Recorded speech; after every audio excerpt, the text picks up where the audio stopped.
সম্মানিত খামারি ভাই, আসসালামু আলাইকুম।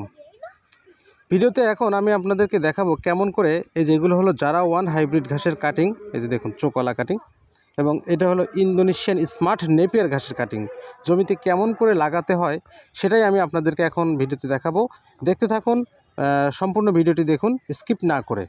তো জারা ওয়ান হাইব্রিড ঘাসের কাটিং আমার কাছে যদি এখন হাত নাংলেটা নেই, হাত নাংলে দিয়ে মাটিটাকে আলগা করে নিতে হবে। এই যে এরকমভাবে আমি আপনাদেরকে জাস্ট দেখানোর জন্য এরকম করছি। হাত নাংলে দিয়ে এরকম মাটি গর্ত করে নেবেন। নেওয়ার পরে এলো ঘাসের কাটিং। এটা হলো জারা ওয়ান হাইব্রিড ঘাসের কাটিং। দেখুন খুব সুন্দর চোখ বের হয়ে গেছে। এই সমস্ত কাটিং জমিতে রোপণ করলে আল্লাহর রহমতে একটু মিস হবে না কিন্তু। আচ্ছা, কাটিংটা রোপণ সিস্টেমটাই হলো মেইন। এই পাশেও চোখ আছে, এই পাশে চোখ আছে, এই জিনিসটা মাথায় রাখবেন। কাটিংয়ের চোখগুলো যেন অ্যাঙ্গেল করে লাগানো হয়। এই যে দিলেন, এই যে কাটিংয়ের চোখ, এই যে চোখ পাশাপাশি এইভাবে দিতে হবে।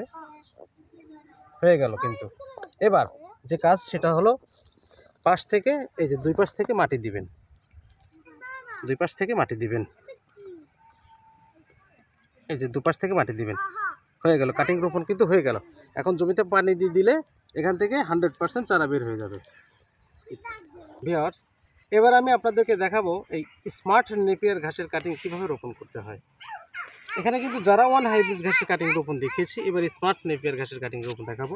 তবে হ্যাঁ, একটা কথা মাথায় রাখবেন, সেটা হলো কাটিং থেকে কাটিংয়ের দূরত্ব, সেটা স্মার্ট নেপিয়ার হোক আর জারা ওয়ান হোক একই কথা। 2 ফিট দূরত্ব দিয়ে কাটিংগুলো রোপণ করতে হয়। এরকমভাবে কাটি দিয়ে মেপে নেবেন। নেওয়া হয়ে গেল। আমরা এখন কিন্তু এই জায়গাতে কিন্তু আবার কাটিংটা রোপণ করব।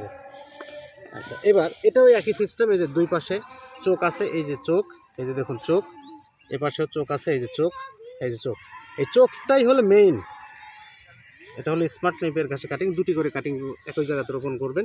এই যে এইভাবে দিলেন, দেওয়ার পরে এই যে দুই পাশ থেকে মাটি, দুপাশ থেকে মাটি দিয়ে এরকমভাবে গ্যাপটা রেখে ঢেকে দিলেন। এই হলো চাষ পদ্ধতি। এরপরে পানি দিবেন, সার দিবেন, ব্যাস হয়ে যাবে।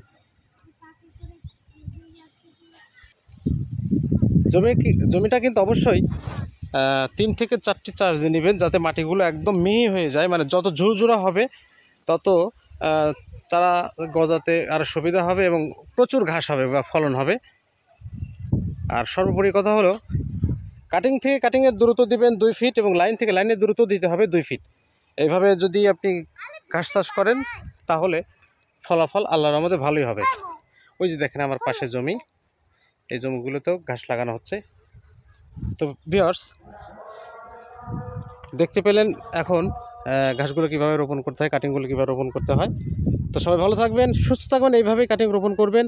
জমিতে সার দিবেন, পানি দিবেন, তাহলে অবশ্যই ভালো ফলন পাবেন ইনশাল্লাহ।